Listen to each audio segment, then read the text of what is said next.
Welcome into this week's edition of AWA Unleashed. Who are we? What do we do? Well, we are the self-proclaimed preeminent number one podcast, and we talk about the American Wrestling Association. And if you're watching us on the YouTube, then that means you are going to get an added bonus of pictures that we put up periodically throughout the course of the program. If you're listening via, Spotify, iTunes, or Apple Podcast, whatever they're calling it nowadays, well, you're going to get the audio version, but you're still going to get the cool stories. But you're not going to get the stories from me. I'm Chris Tubbs.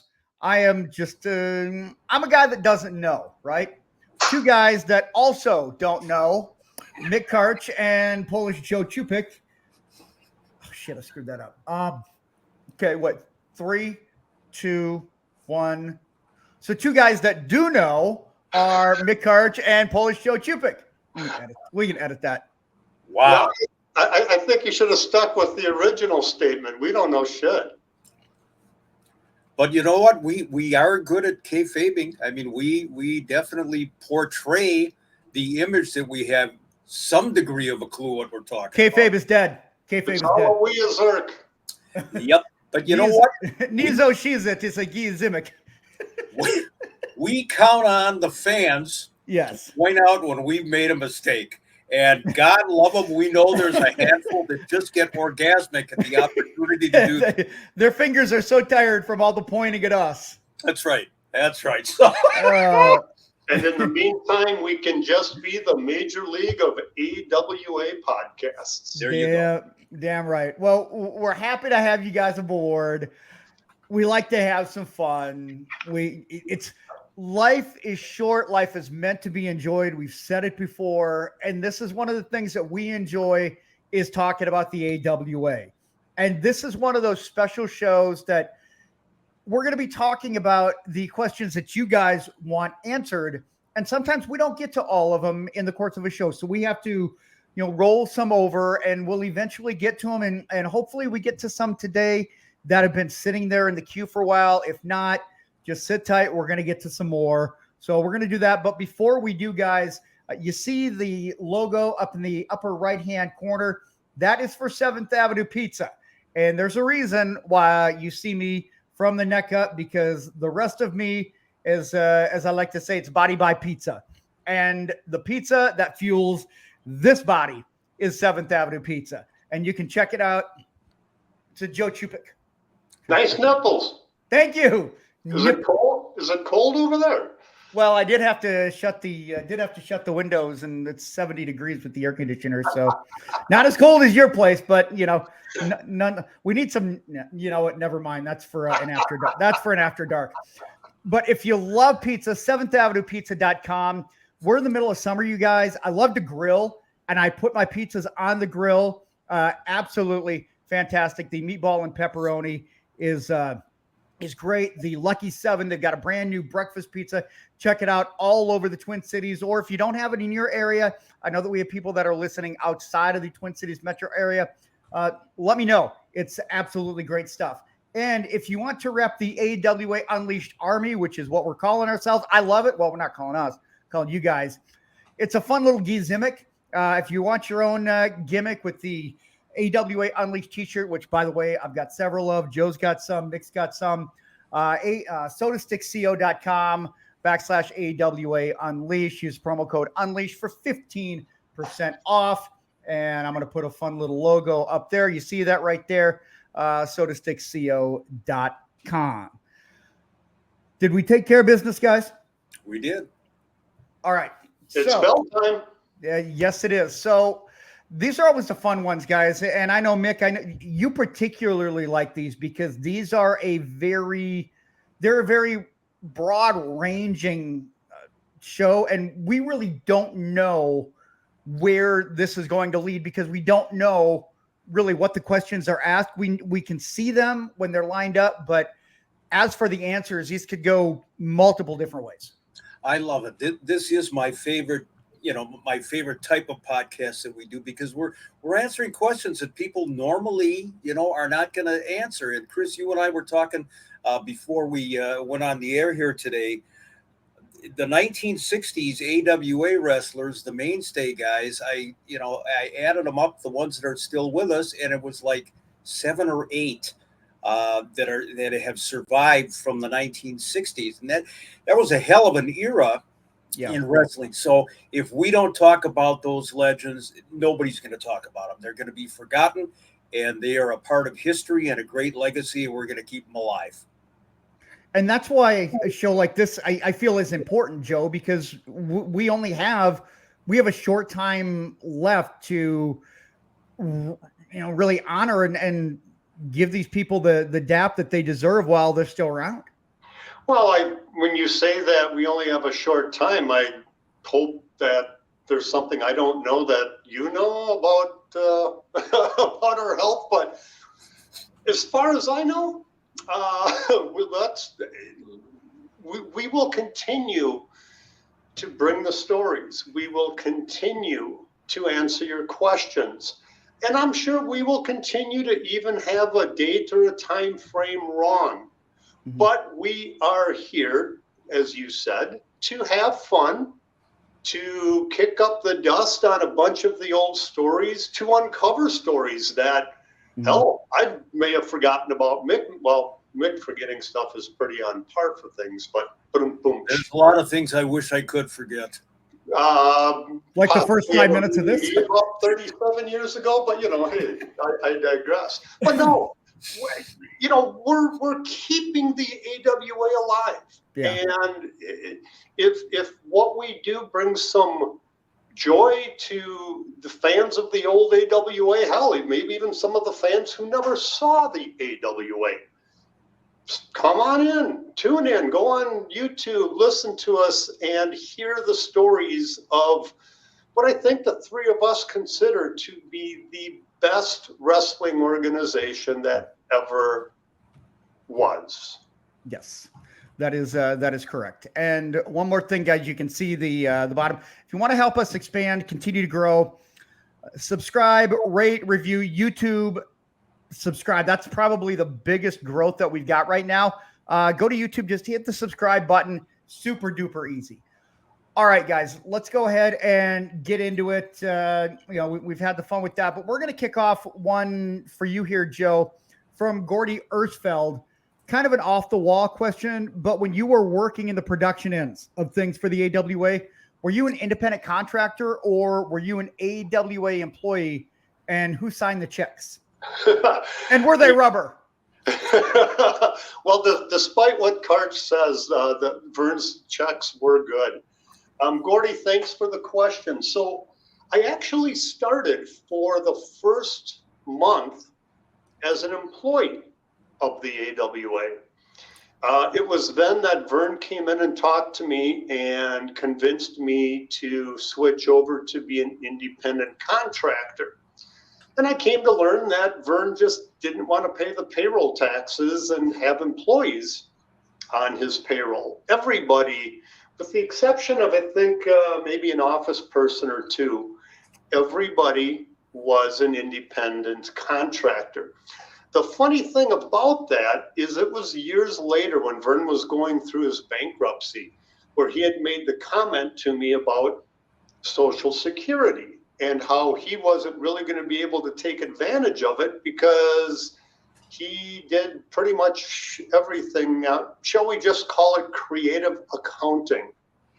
And so based on that, I guess in hindsight, I should have been an employee as well, but it really didn't matter. I was an employee of the AWA, and for 6 years, I did the video production of when it was still a functioning AWA, although the last year of it could be questioned. Last part of your question, as far as who signed it, it was Vern or Greg. We had an accountant, Pat Saba, who is actually a cousin of Greg Gagne, and she took care of the books for Vern. And depending on who was on the road, it was either Vern or Greg that signed them, and never had one bounce, thankfully. All right. I was waiting for it, but I'm glad that you could kind of tell us about that. For Mick, did Vern book the wrestlers in different hotels on the road to protect kayfabe? When I would go to the Milwaukee, Chicago, Green Bay events, and the guys would stay at the Air Host in Chicago, or they would stay at the Downtowner in Milwaukee, or out at Nino's Steak Roundup, whatever.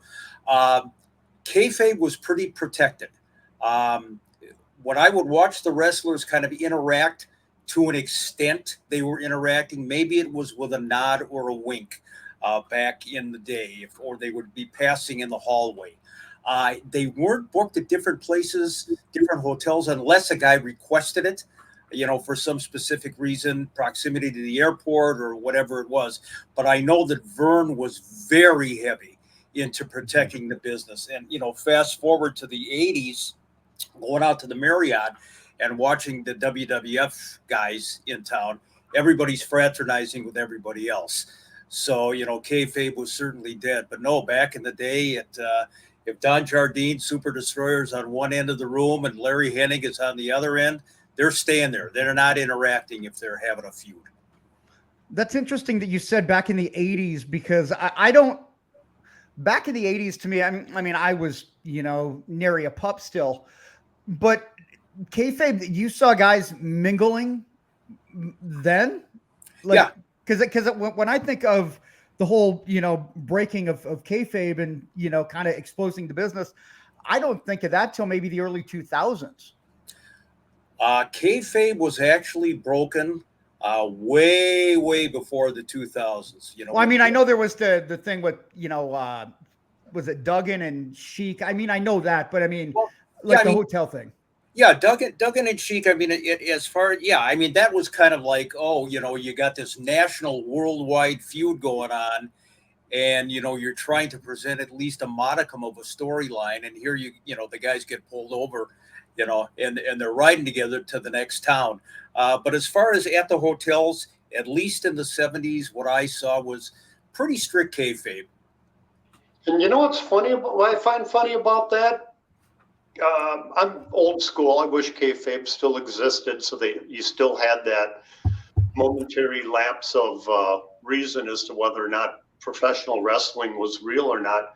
But what's interesting is kayfabe, or the breaking of it, didn't kill the sport. It killed it the way that we knew it. And actually, let me rephrase that. It did kill the sport, but it brought about sports entertainment. Right. Good point.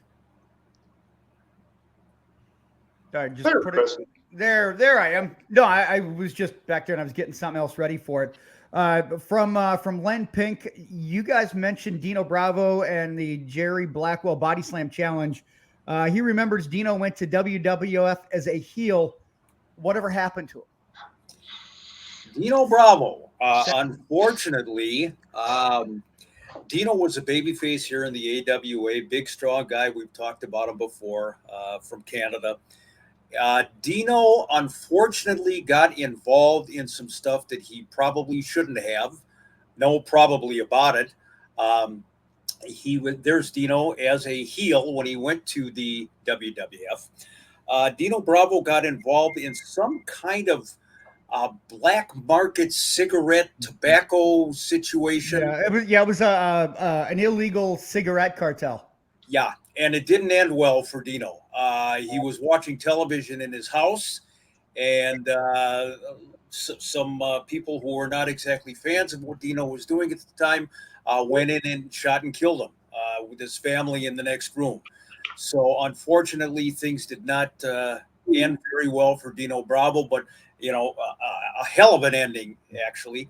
I like Dino Bravo better as a heel, as a matter of fact, than I did as a babyface. But nonetheless, to answer the question, that was a sad and tragic ending for Dino Bravo. But, I guess you get your hands in some stuff, where they shouldn't be. And, the people that you're fraternizing with aren't always the most savory characters, and that's what happened.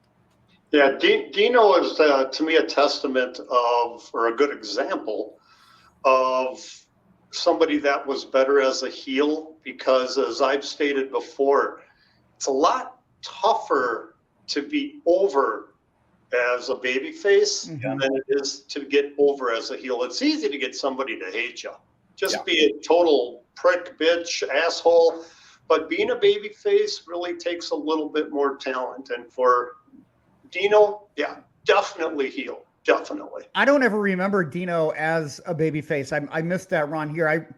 My first memories of Dino were with Frenchie Martin in the WWF. Sure. How was he as a babyface? He was kind of milquetoast. His promos were not very good.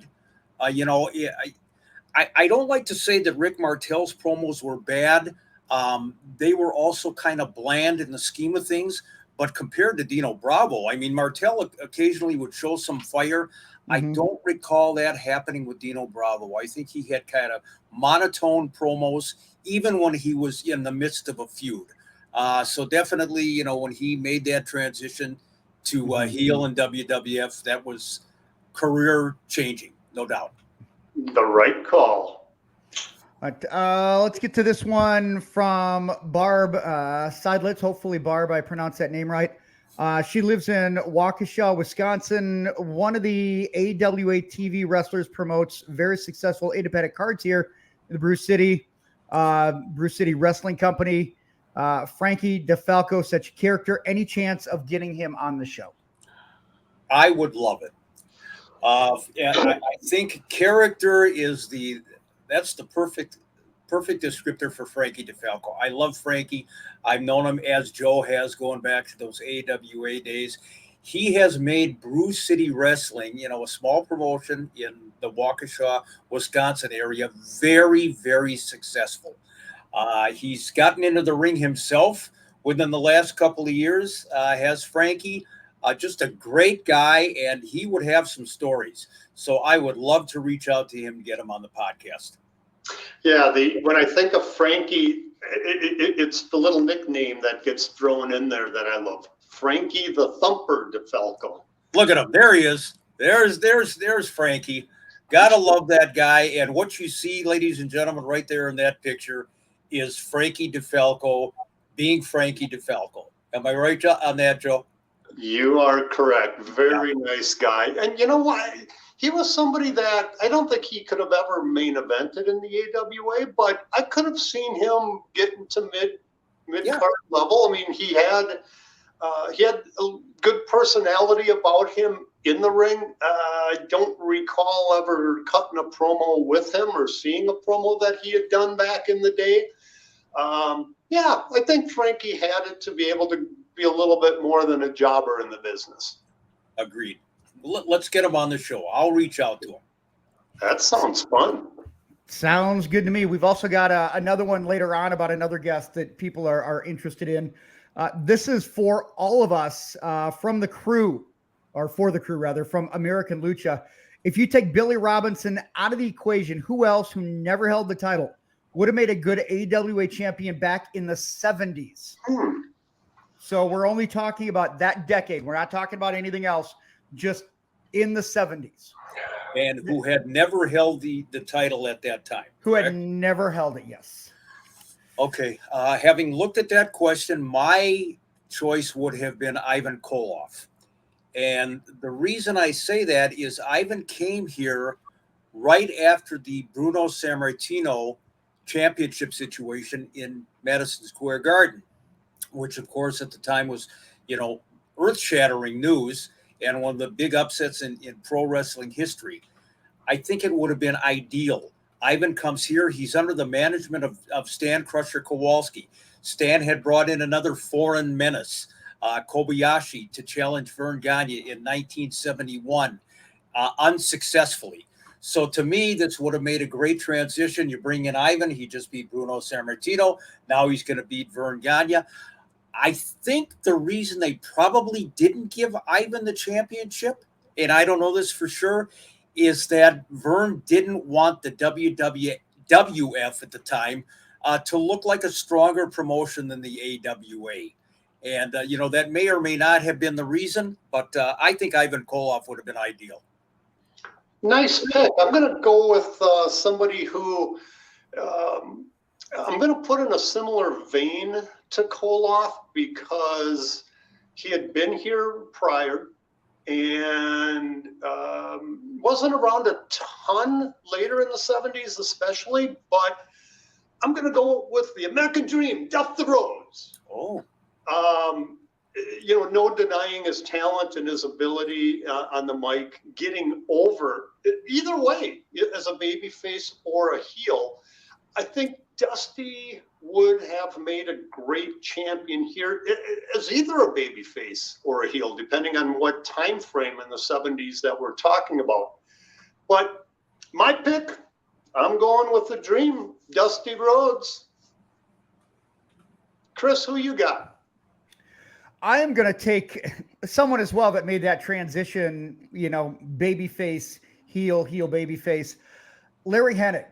I would have gone because, when you look at it, and those were the days, guys, where the title is kind of like what Roman Reigns is doing now, where the reigns were not just, 3, 4, 5 months. Like, didn't Vern hold the title for like 2,600 days or something? I mean, it was just like 7, 8 years. Right. It meant something. And I feel like you could go either way at that point because you need to have a champion that the story's got to have some longevity, whether you're, a baby face chasing or you're a heel that's got it. To me, and I'm looking at it retroactively, so I can't go back, kind of like you guys can, and, place a certain person in a certain spot, but I can just go back and, based on what I know of the roster and, Vern having it, and wasn't it like Nick in like, God, who wasn't 75 or 76? Was it Nick? Okay. Yeah. Okay. It was Nick in 75. And, to your point about Larry Hennig, Larry turned babyface in 74. Yeah. He could have been a heel champion prior to that. But when he turned babyface, he was so red hot, and, he was feuding with the Bockwinkel's and the Stevens. And well, guys. The whole way that it happened, I mean, it was a very relatable thing for people as to how he turned babyface. Absolutely. Larry was red hot, and we've talked about how, in the scheme of things, I think Larry is really underrated. He's on the Mount Rushmore of the AWA. He should be. They always put Larry in a tag team situation, whether it was Harley Race or Lars Anderson or Joe LeDuc, in the 70s. Larry was always kind of a tag team guy. And then, of course, with Kurt down the road. But he was a great singles wrestler. I saw him wrestle Nick in championship matches around the Horn, and they were all great matches. So, good pick, both you guys. Good call. I like the pick of Larry, but whenever I hear Larry in the AWA and not maybe getting his full just desserts, and we've brought it up before, there was a legitimate animosity between Vern and Larry. They genuinely didn't get along. They got along just well enough for Larry to be in the AWA, and none of obviously Kurt coming in and so forth. So they kept it all business, but there was a personal dislike between the two of them. There you go. We have time for a couple more, Chris, just real quick. Yeah. If you got a couple more, I mean, by all means, Bogart the question. I am going to just throw in two guys. I thought we were only supposed to do one, but okay. All right, Joe, you get more. You get more. Okay.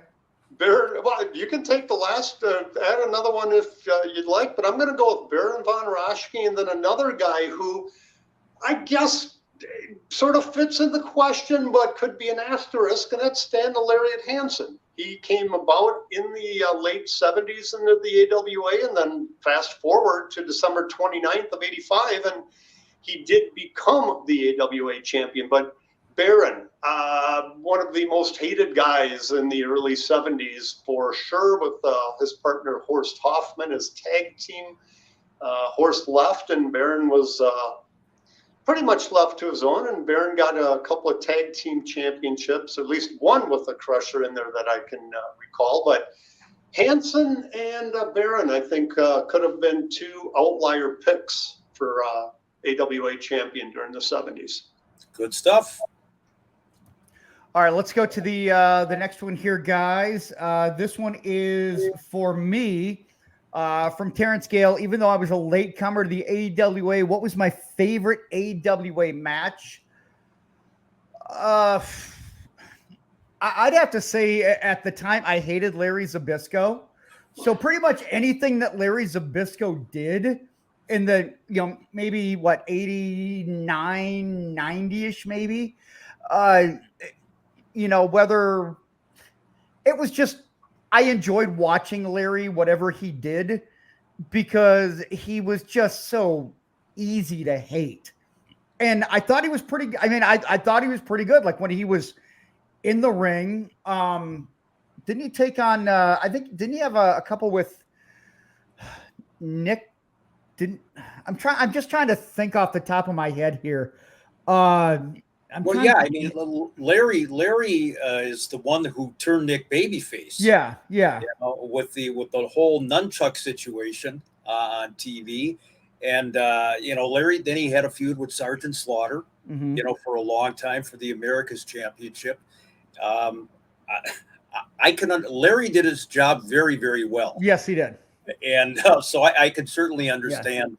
Yes. I don't know if he had a standout match, Chris, but I think I know what you're saying on the overall. Yeah, I think because I can go back and look at things and say, hey, I would like to see some of these, classics in the, the 80s and whatnot, but I'd be lying to say if those are my favorite matches, because I know you guys, the silly gimmick matches, the football matches, the, all of these silly, goofy ones, the Team Challenge series that I enjoyed as a kid.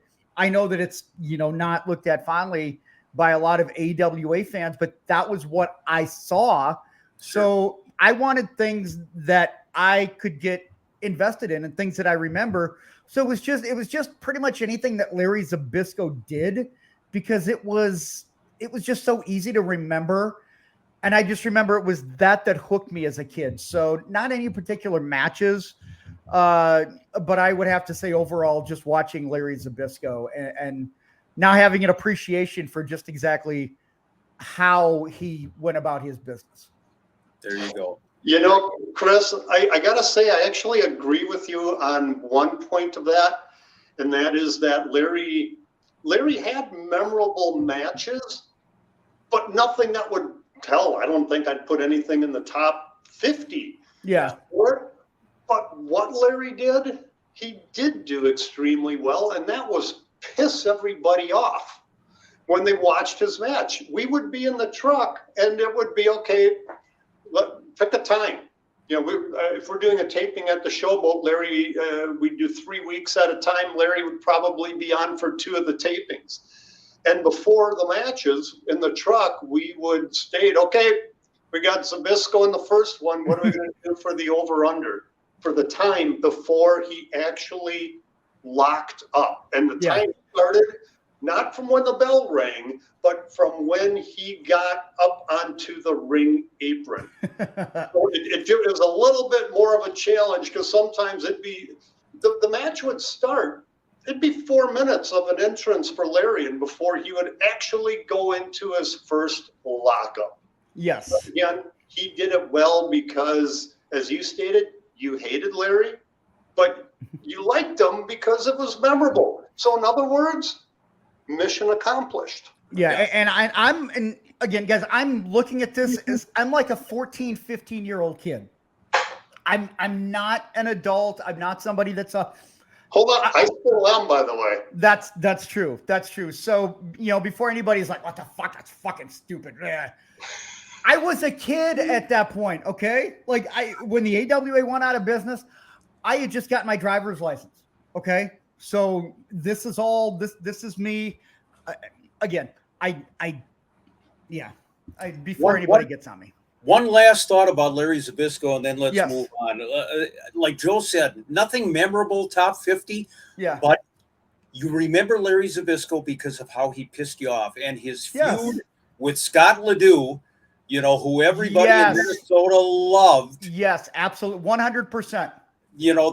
And then you got a boxer wrestler situation. You're not going to have a 5-star match by any means, but it was so red hot because of Larry Zbyszko. So thank you, Larry. We appreciate you, buddy. Yeah. So, and I mean, I know that wasn't on who had Terrence Gale. I that wasn't anything towards Terrence. I'm just trying to, I've got a smaller reference than most people. Don't worry about it. Okay. For you, Mick, from Len Sterling and Bruce Letsky, heard you mention the notorious Air Host in Chicago, which Bobby Heenan said had hot and cold running rats.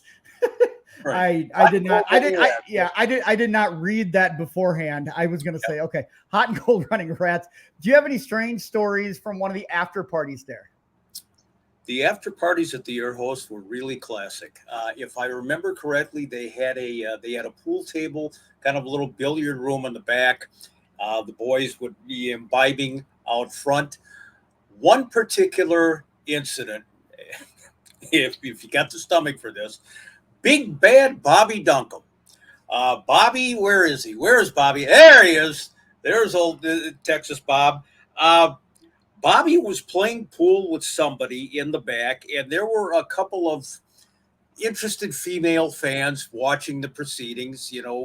We won't denigrate them by calling them the ring rats or whatever. They were fans. They were female fans. And one was particularly interested in Bobby Duncombe.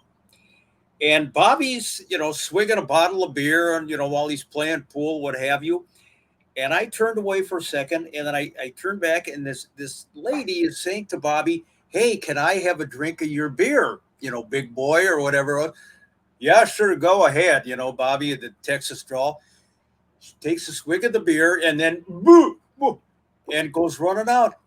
Bobby had been using the beer bottle as his tobacco chew spit jar. And so when she asked if she could take a swig of his beer, he obliged kindly. And interestingly enough, I didn't see her for the rest of the night. That was just a microcosm of what went on at the Air Host in Chicago. Hot and cold running rats, minus 4-star hotel. I think it's safe to say that when the opportunity presented itself, the boys would rib anyone. Yeah. Anyone. I've said it before, I'll say it again. Professional wrestlers are grown-up teenagers. Grown up in the body, but not in the mind. Have another swig. This one is for you, Joe, from Tina Malquist. She's a big fan of lady wrestling. You had a chance to produce interviews with Sherry Martel and Medusa. Who was easier to work with? Let me start by saying neither were difficult and both were a pleasure to work with. But if I had to pick one, I would have to say Sherry was easier, only because Sherry she'd already been in the business for a while when I started in '85. And Medusa was just starting. And so early on, like it is for a lot of the wrestlers, a lot of the talent, they are just not comfortable doing a promo. It takes time for them to get comfortable and looking looking in the lens with the red light on and the lights and so forth. In fact, side note on that, take a look at early Shawn Michaels interviews. Shawn was the Rockers were not a good interview. Medusa obviously came around. She was willing to listen to direction and to take tips on where to stand and how to stand during a promo. So both an absolute joy to work with, but I'm going to give the nod to Sherry just because at that point, she was more of a pro than Medusa was in the early days of Medusa's career. It's interesting, Joe, just to piggyback on that, if you think about who they were each managing at the time as well, Sherry is put with Buddy Rose and Doug Summers. They were long time. They were already 15, 20-year veterans in the business. Medusa, on the other hand, is with Nick Kaniski. She's with Kevin Kelly, guys that are fairly new to the business. So they're all green, so there was no real long-term pro to carry Medusa early on. So, but both great ladies. God, I love them both. Yeah, very valid point there, Mick. Yeah, that's very interesting when you put it like that. I never would have thought about that because it almost would have made sense to go the other way, right? To have Sherry with, I never thought about it that way, Mick. That's really interesting now that you're looking back at it and in hindsight. This one is for me from Andy Bailey. On a recent show, I was talking about watching the Team Challenge series and thinking it wasn't the wrestling I was used to seeing. What was my impression? Was it kind of goofy? Yes, it was goofy. It was off the wall. It was just, it was a weird like team gimmick where you did these crazy things to gain points. And right here you can kind of see as we get, Larry's Legends, Barons, Blitzers, Sargent Snipers, just the weird thing. And probably the most famous thing was the turkey on a pole match. I feel like this is one of those that I love. Jake Milliman, Jake the Milkman Milliman was one of my favorites growing up because he was my jobber. He was like the Kenny J and George Gadowski of other people. I was always rooting for Jake Milliman. When Jake Milliman did anything, I was like, yeah, let's go. I was Team Milkman. But again, you look back on it, you're like, oh my God, that was fucking stupid. But at the time, it was so different. Like, I didn't know what I was watching, but I knew that it was fun for me because it was so out of the box. And I like things that are unique. I like things that are new. Looking back on it, and I figure, you guys tell me, why it was this way. It makes me sad. But again, being a 14, 15-year-old kid, I happen to think, it was goofy, it was silly, but it was different, and I enjoyed it. Couple of things real quick about the Team Challenge series. I can get you out of here, Joe, if you want to take a break while we're talking about the Team Challenge series. I think I have to go and stick my finger down my throat and hurl, but no, we'll do that for you right now, just talking about it. Make sure that's the only place that finger goes. The Team Challenge series, we said in theory it was great, but when you're having fried chicken eating contests and turkey on a pole and who could take the biggest shit or whatever it was, to earn points for your team, then you've kind of, gone out of the realm a little bit. As far as Jake Milliman is concerned, I agree with you 100%. And I remember distinctly a match that Jake had on TV with Nick Bockwinkel. And Nick is in the corner and Jake is going to do a running dive in the corner. Something happened where it backfired on him and Jake landed right on his head. I mean, directly pinpoint on his head. And Jake didn't have much of a neck anyway. And I remember Roger Kent saying, Nick doesn't have to pile drive Jake Milliman. He'll do it himself. But God love Jake and Chupik. We're going to do an entire show on the Team Challenge series, and we are holding you responsible. Excuse me. I think your cat was here and I had a fur ball. Good deal. Yeah. Good for you. I've done it before. I mean, you touched on it briefly. I didn't mind the Team Challenge series as a whole, only because of where the AWA was at that you had to try something drastic, right? I mean, you had to try something else against the wall. Yeah. To see if it would stick. Well, unfortunately, what they're throwing against the wall, it wasn't shit, but it was the fake shit, and it just kept bouncing back and hitting them in the face, and miraculously, as it rebounded, it transformed into real shit and went all over the AWA. So enough about the Team Challenge series. Not the AWA's best days, to say the least. Oh, we're doing a full show on the Team Challenge series. I think I'm sick that week. I'm putting it over massively because, again, I feel bad. Like, you guys are talking about the really good stuff, like Crusher and Bruiser and Vern and Nick, and I'm like, Team Challenge series. That's my More power to you. That's my time. But there are a lot of people that are also in my age group. So Absolutely. I'm sure they feel the same way. Speaking of bad gimmicks here, Mick, for you from Corey Swaddell, what was the worst gimmick match, or as they say, gizimic match you ever saw? I've never been a fan of blindfold matches. Especially when they can see through the blindfold. Absolutely. And that's the whole thing. There's suspension of disbelief, and then there's suspension of being a human being with any lick of sense at all. And I recall there was a feud in the early 80s, I think 1982-ish, between Baron von Raschke and Sergeant Jacques Goulet. And they were kind of taking it not only in the AWA, but also in the WWA and Bruiser's promotion. There is the late, great Sergeant Jacques Rene Goulet. And they had one of these matches, and it was called a French Foreign Legion match.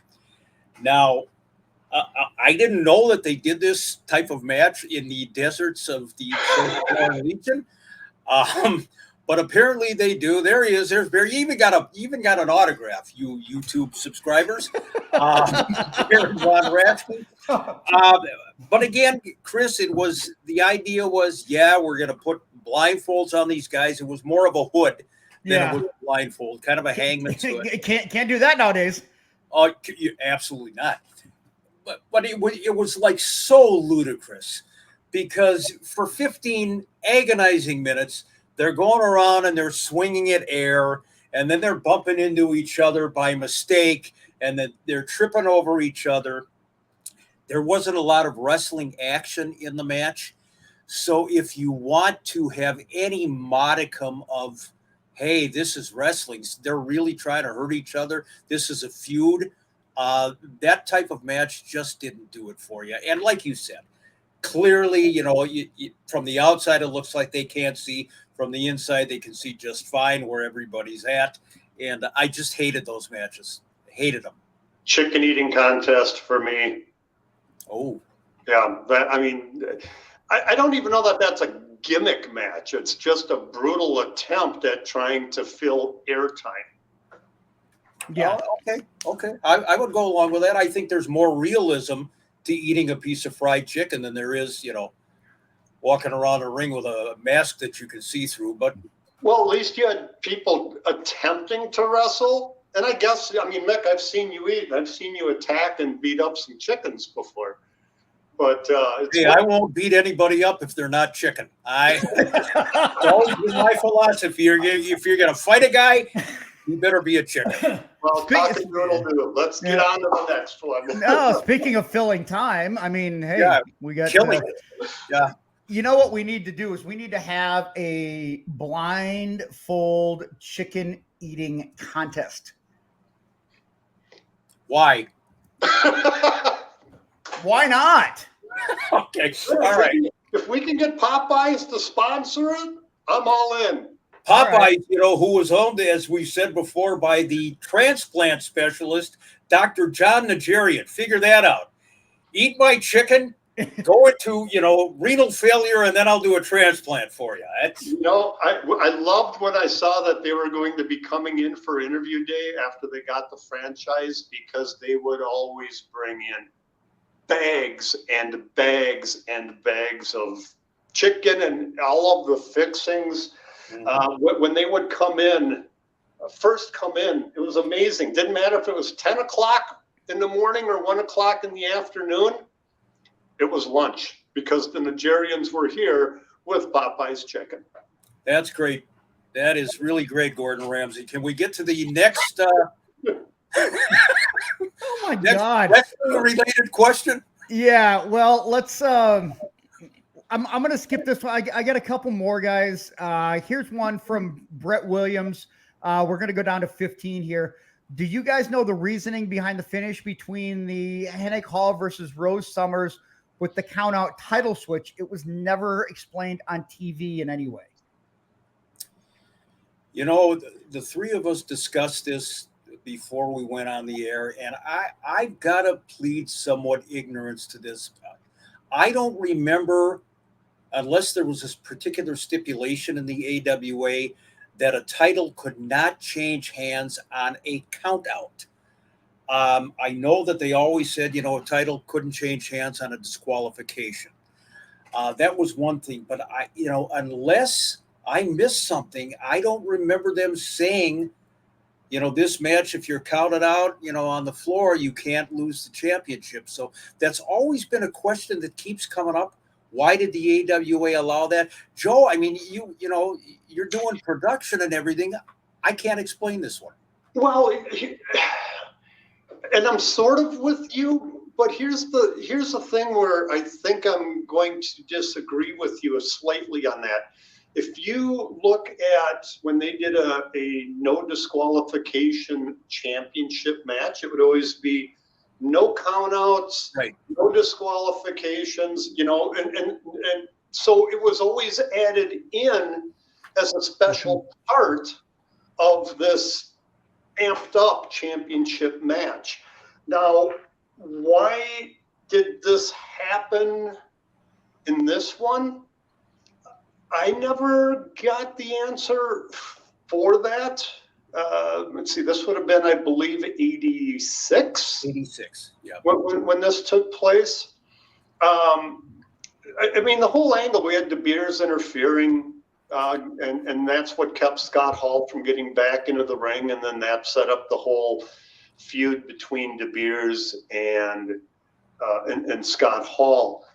The only thing that I could think of or surmise at the time is that they wanted Hall and Hennig to be singles wrestlers and to try to push Scott Hall to be more of the Hulk Hogan replacement, albeit, a couple of years after the fact. Vern would always compare Scott Hall to Hulk Hogan in size and so forth. But Scott is a babyface, as I alluded to earlier. He couldn't cut a good promo as a babyface if his life depended on it. But back to this, as I digress, as I've been known to do. No real rhyme or reason for it. Rose and Summers, along with Sherry, they got the belts and they had a hell of a run. And Hall and Hennig went on to singles stardom, and Kurt ended up winning the AWA Tag Team Championship. So my guess is just a way to skirt the typical rules. It wouldn't be the first time that the AWA did something. It came up with a decision in a championship match that was controversial without explanation or what have you. But again, to your point, Joe, I know in one fall to a finish matches, they would do that. They would say no time limit, no disqualification, no count out. But in this particular match, it was a standard wrestling match. So I would think that you can lose the title on a count out was still in effect, but who knows? The main reason that they did it, because they could. There you go. Yep. And it almost seems like, guys, there wasn't any thought that was put into it. It's like you're making a decision and you don't realize how it looks on TV, whether it's produced or like maybe fans aren't supposed to follow the continuity. Is that am I off base with that? No, you're spot on. I think that they just did it and nobody was doing what we're doing right now, analyzing it. I don't think a lot of people at the time said, how come you lost the title on a count out? I don't think it was ever, a major controversy. Yeah. Like Joe said, they did it because they could do it. And like you said, Chris, nobody was paying attention to the continuity. All right, let's go ahead and wrap it up. I know we got a couple more questions. We'll go ahead and roll those over to the next one. Let's give some shout outs, guys, and then let's take it home. So what do you got, Mick? I have Vic Schenberg. Great fan, follows us all the time. I asked Vic via text message. I said, do you ever miss our podcast? He said, the only time I miss your podcast is if I'm dead tired after work and I fall asleep, and then I'll get caught up later on. But great guy, Fort Wayne, Indiana. So it puts him to sleep. Is that what he said? No. I think probably about a year ago he might have been put to sleep on occasion watching the podcast, but nothing recent. Nothing lately. Okay, good. Yeah. We try to We classed up the joint here. Okay. It's like going from Twitter to Threads. My shout out is going to go to a local ring announcer, all around good guy. Had the pleasure to sit with him after some recent matches. We sat in a hotel lobby, had some pizza, and it was just the two of us for a while, and the other boys came in. But we were talking old AWA and just wrestling stories, as tends to be the case. But my shout out goes to Travis Sharp. Love him. Travis, Great a good dude. Guy. Great guy. Travis, a good dude. I'm going to go to Ralph Harkey. I'm not sure if he's gotten a shout out before. I've never given him one. Always a big supporter of the podcast, is always, sometimes we need positive reinforcement, and I like people telling me that I'm special. So I like it when Ralph Harkey says something nice about me in our podcast. So if you continue to say nice things, we'll continue to say nice things about you. But no, all kidding aside, Ralph Harkey, big time supporter since day one. Facebook or YouTube, wherever. It's nice to have the fans that we've got, and we are growing continually. AWA Unleashed fans page on Facebook. And by the way, guys, we're about a week and a half away from going down to Waterloo, and we're going to be there. Like Mick and I, we're going to be there. Joe, I think you've got some work conflicts, but hopefully you will be there. But we are going to be there. We are looking forward to hanging out with a bunch of friends. I'm excited. I'm looking forward to it. So if you're going to be there, let us know. Let us know on Facebook, YouTube, just, let us know kind of, let's all get together and have a great big party when we're down there. I think that's great. And, listening to Troy Peterson, our good buddy, with all due respect to Waterloo, if you're in the vicinity of where they're holding the event, there's not a lot to do. But everything is within walking distance, and it's so great, so laid back. And I know for a fact that Chris Tubbs, on his monumental salary, will be glad to buy drinks for everybody. Hello? You mean Ice Waters? Ice Waters? Ice Waters. Yes, correct. Ice Waters. Without the ice and without the water? Can they at least get a glass?